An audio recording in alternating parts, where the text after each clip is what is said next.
local history, local culture, local events, your community. This is the Joe Kelly Show. Hi there, everybody. Welcome to the show. Oneida County Sheriff Rob Maciol is our guest. We're going to be talking about local law enforcement issues. There are a lot of things to talk about whenever the sheriff comes in, but before we do that, we're going to say good to see you again. Thanks for coming in. Same here. Thank you for having me. Yeah. Chief Law Enforcement Officer for Oneida County. That would be 3 cities, 26 towns, and how many villages? We're at about 17. I believe there were 19 when I first became the sheriff. There's been a couple consolidations. So, right. Yep.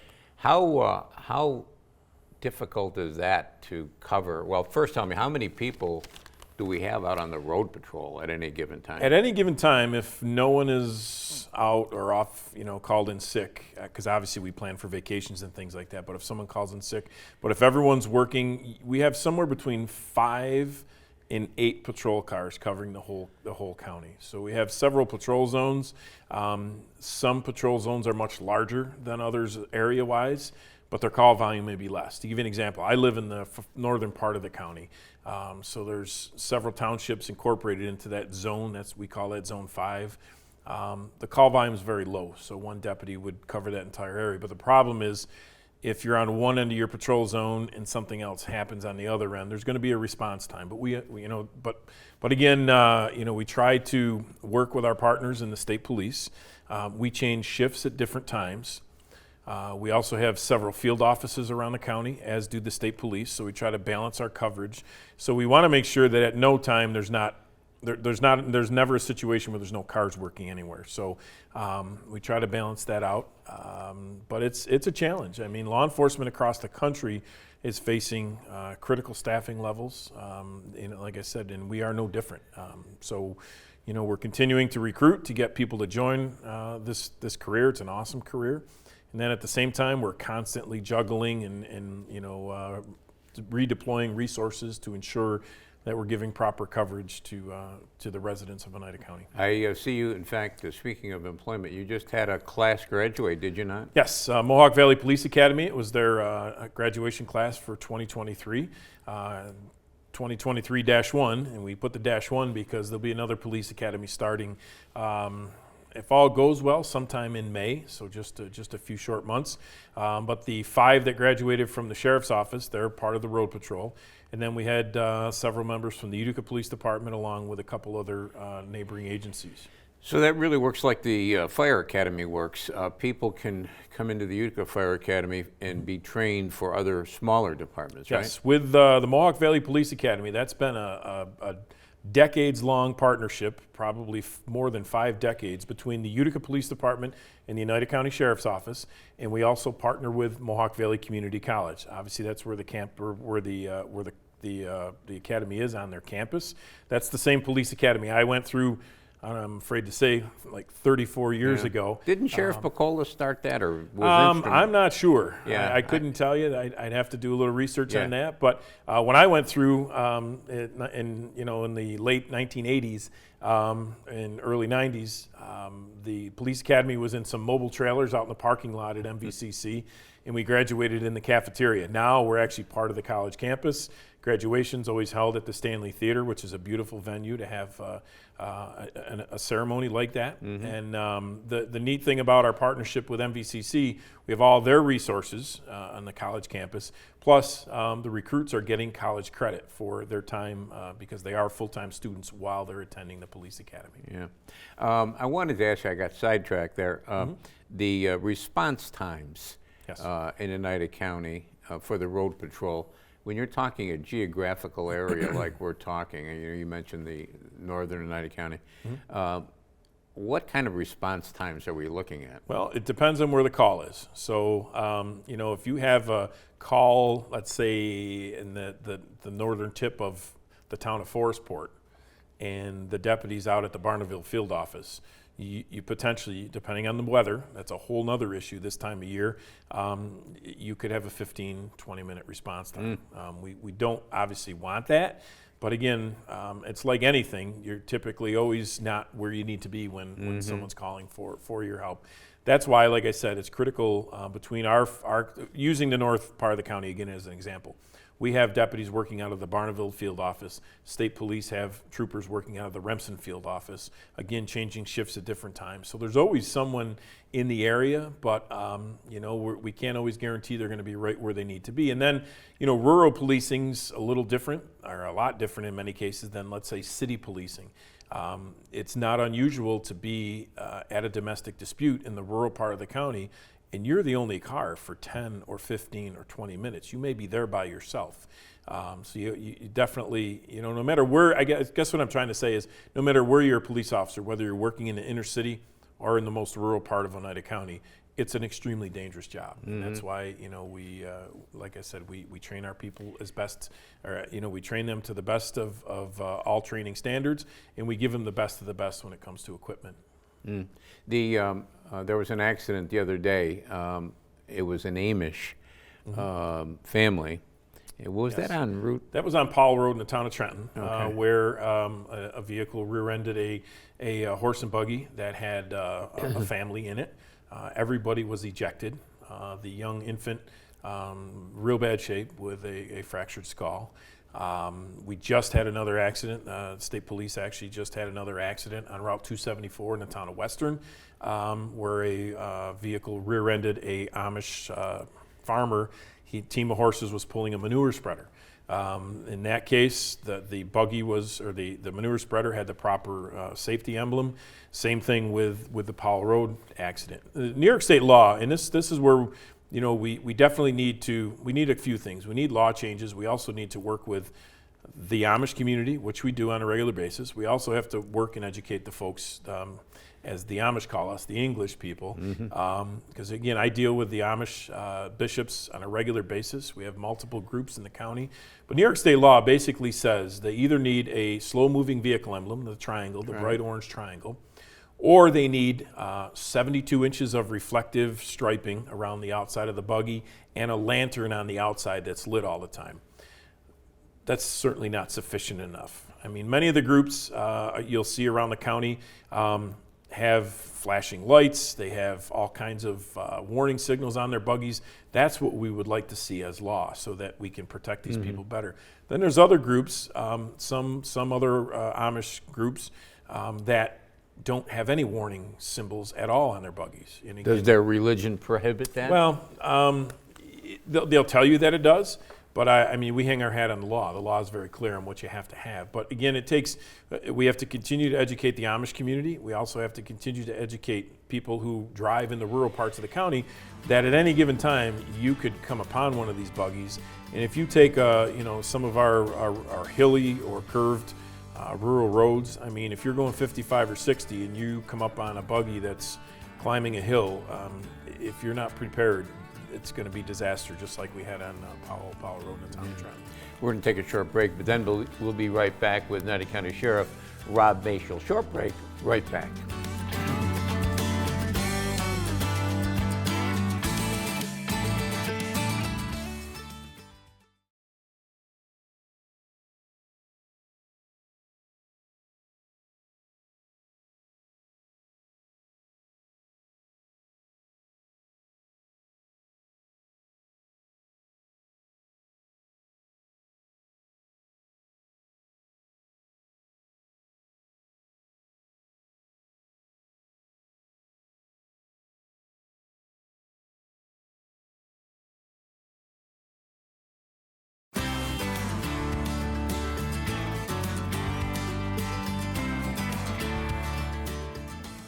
And welcome back, everybody. Thanks for sticking with us. Oneida County Sheriff Rob Maciol is our guest.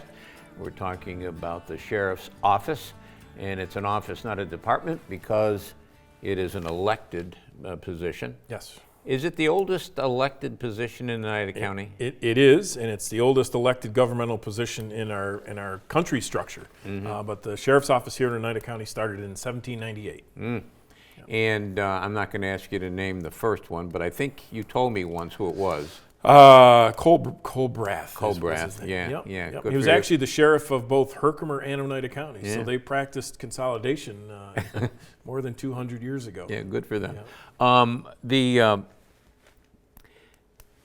The topic of consolidation, it's always a little bit controversial. I remember once I wrote a column about post offices, and I said, well, we've got all these post offices, all this duplication, but on the other side of it is it gives a community an identity.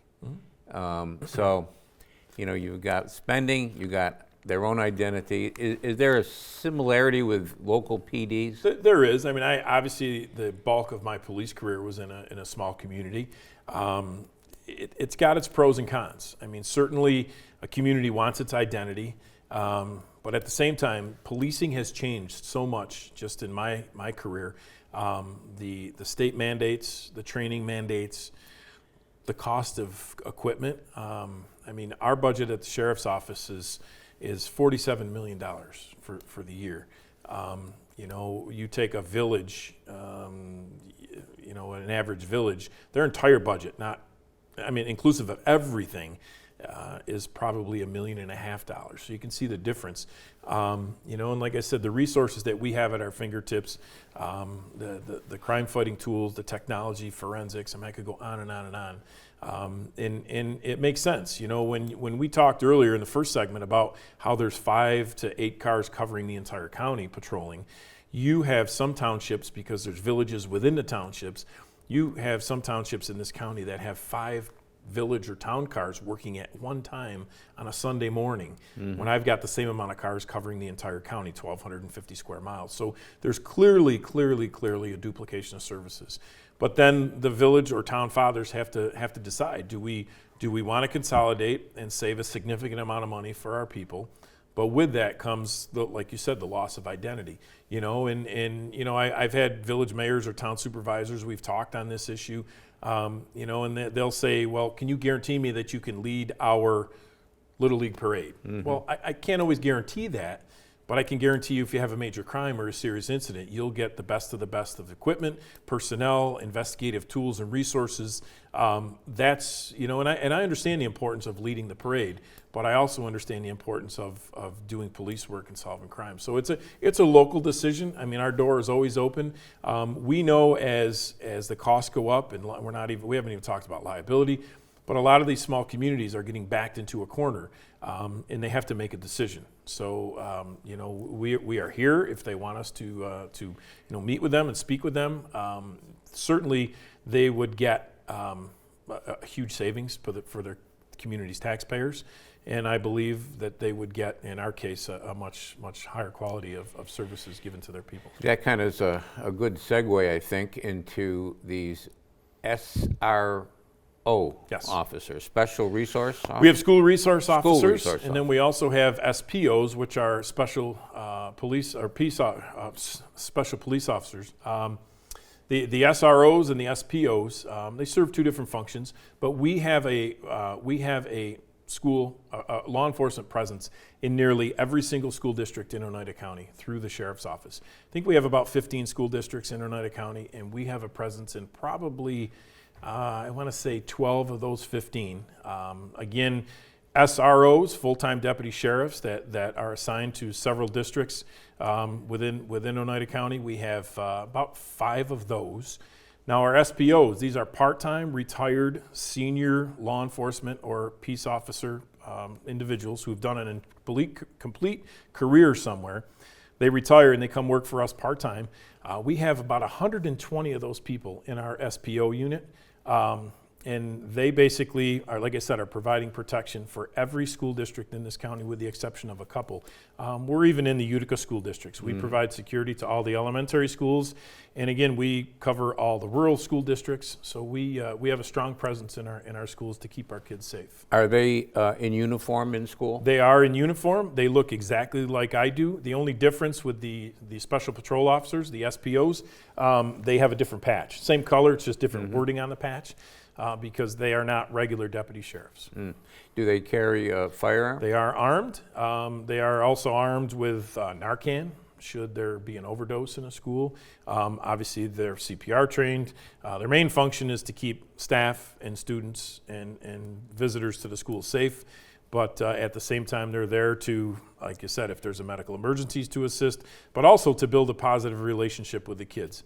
You'll find them, helping the kids with fundraising things. You'll find them reading to the kids. You'll find them eating lunch with the kids, things of that sort. Because again, we also, want to have a positive relationship with every one of the districts in our county.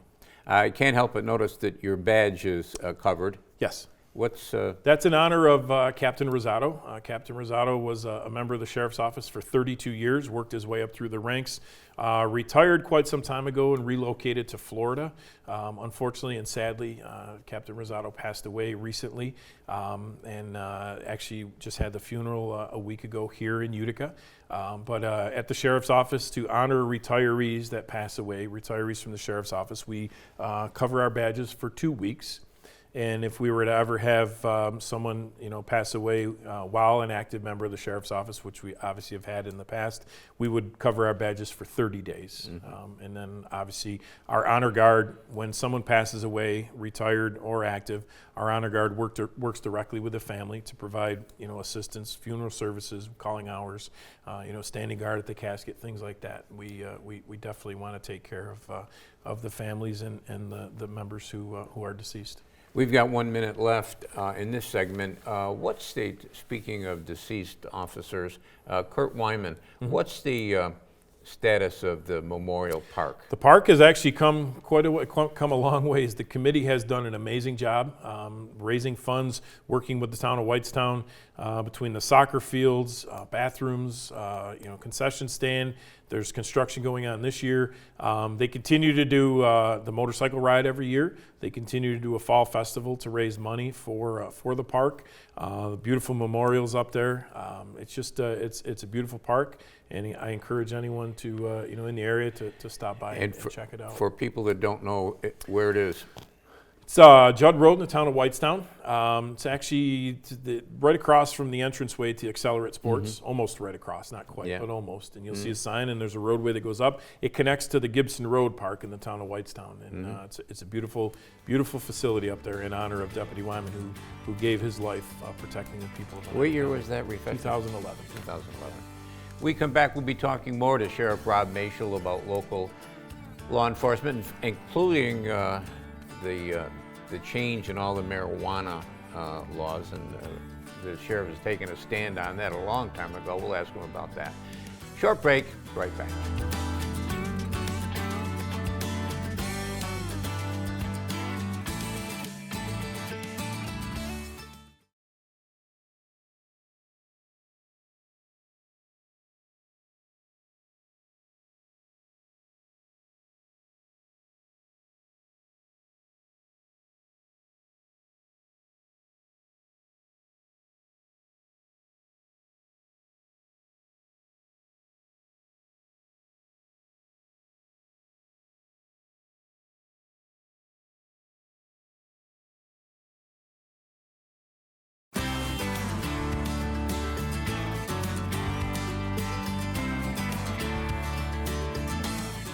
And welcome back, everybody. Thanks for sticking with us. Rob Maciol is our guest. He's the sheriff of Oneida County.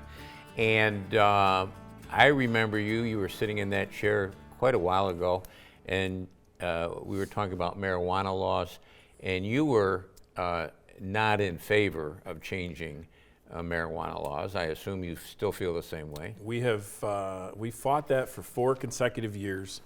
And then eventually, obviously, we lost our battle because we did legalize the recreational use of marijuana in New York State.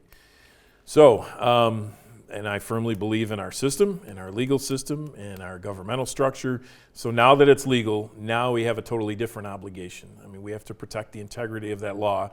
Kind of shocked that I'm saying that, but I don't agree with it. But still, we have to ensure that people are following the law. Because what's happening now, we legalized it 2 or 3 years ago. The state has yet to put out regulations. They just started releasing licenses for people to dispense the recreational marijuana. So far in New York State, there's only 3 licensed places to buy marijuana. In the entire state? In the entire state. 2 in New York City, 1 in Binghamton. So nowhere else is it legal to dispense the recreational marijuana. But the underground market or the black market is out of control. I mean, everybody's buying it everywhere. And again, we can't prohibit you from using it recreationally, publicly, but we can regulate how people buy it. So what's happening is, number one, the revenue that the state's anticipating is not happening because they don't have the legal dispensaries out there. The underground market is selling it without tax, obviously, because you're buying it illegally.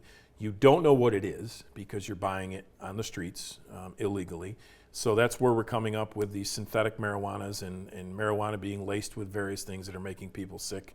Gummies, edibles that kids are ingesting. We've got a mess on our hands. So we're trying to scramble to get a grasp on these things. You've got these pop-up shops all over the place. They are not legal. They can't sell marijuana. I mean, like I said, the licenses to sell have not been issued other than these 3 places. New York City alone, they have 1,400 illegal stores and they have 2 legal stores right now. So you can only imagine what's happening in the rest of the state. We talk to the sheriff of New York City regularly. There is a sheriff of New York City, all the boroughs in New York, one sheriff. And his crew, they've been out shutting down these illegal operations. So, because obviously they're selling bad stuff, people are getting sick. They've seen a huge spike in robberies because criminals are robbing the illegal shops, and the illegal shops aren't going to report it because they're doing something illegal. It's a mess, and hopefully we get a grasp on these things before too many people get hurt, or God forbid we have a tragedy as a result of this. But it's typical New York State. We rolled out the legalization of it before any restrictions, any regulations, or any laws. And we got a mess on our hands. That reminds me of the bail reform situation. Same thing, bail reform, raise the age, legalizing marijuana. The SAFE Act, I mean, we just roll these significant changes out without being prepared, without having anybody who's going to be charged with enforcement and regulation. No one is prepared, and we literally, we have a mess on our hands. And we see it all the time, and we're dealing with contraband issues at the jail all the time. It's a mess. Sometimes you just have to shake your head and you see somebody doing something and getting arrested, and they're right back out. And you're out in public and you smell it all the time now. And even driving down the road on a nice day, you put your car window down. If you're behind traffic, you think you just ran a skunk over when you didn't. It's someone close by smoking marijuana. I never thought we'd see this day. Speaking of drugs, you had an incident at the Oneida County Correctional Facility just the other day. Yes. A visitor tried to smuggle in some contraband? Yes, a visitor coming in to visit an inmate, obviously, and our correction officers working in visitation. They do an amazing job. They actually observed some unusual activity because in New York State, now mind you, here's another one. We are the only state left in the country when someone goes to visit a loved one or significant other at the jail, we have to allow them to embrace and kiss on the lips. So there is physical contact there. But when these two were embracing, there was a pass of a package. Our correction officers picked up on it. Immediately, both parties were separated. Obviously, the inmate's already in our custody. The other person was taken into custody. Package was opened, tested by our law enforcement guys, and it was found to be both cocaine and synthetic marijuana. Significant amount being brought into the facility, obviously for this inmate to sell and distribute. But here's the kicker. I mean, when did you ever think we'd have the day when someone could bring cocaine and marijuana into a correctional facility and then be issued a ticket and allowed to walk away when they don't even live in the area? So you know as well as I do, we're going to be searching for that person because they're not going to show up for their court appearance. But again, that's New York State with some of these bizarre law changes. And what happens? I think it was a woman. What happens with that woman if she doesn't show up? If she doesn't show up, then a warrant will be issued for her, and then our warrants division now will have to go search for her. I certainly want to. I want to give accolades to the staff, the corrections officers at the jail. They're the ones who. It was a great grab. It was phenomenal. The damage that amount of cocaine and that synthetic marijuana, not knowing what's completely in the synthetic marijuana, that saved probably people from overdosing, people getting sick, potential officer exposure. So our staff did an amazing job. It's just unfortunate that the laws in New York State now force us to push the offender out the door and go home.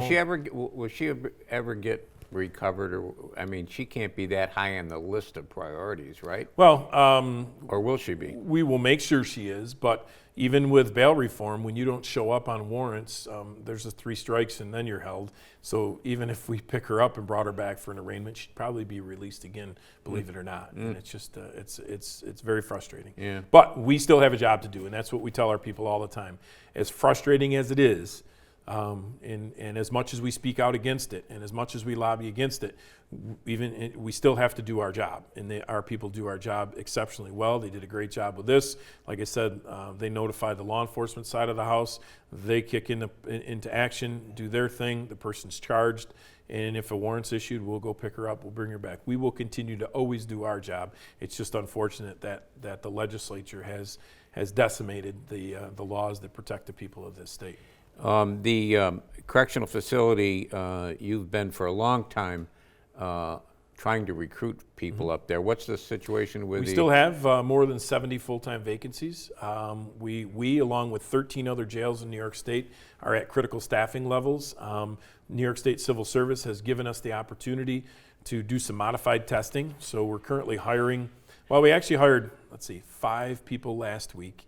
But I had 3 people retire, so we gained 2 out of 5. So it's that constant. I can never get caught up. If I could continue to hire 5 people a week without other people retiring or leaving, we would eventually catch up. But it's frustrating. But again, we continue to move forward. The people working there, they're working long hours, lots of 16-hour days. They do an amazing job. Their dedication and their commitment is second to none.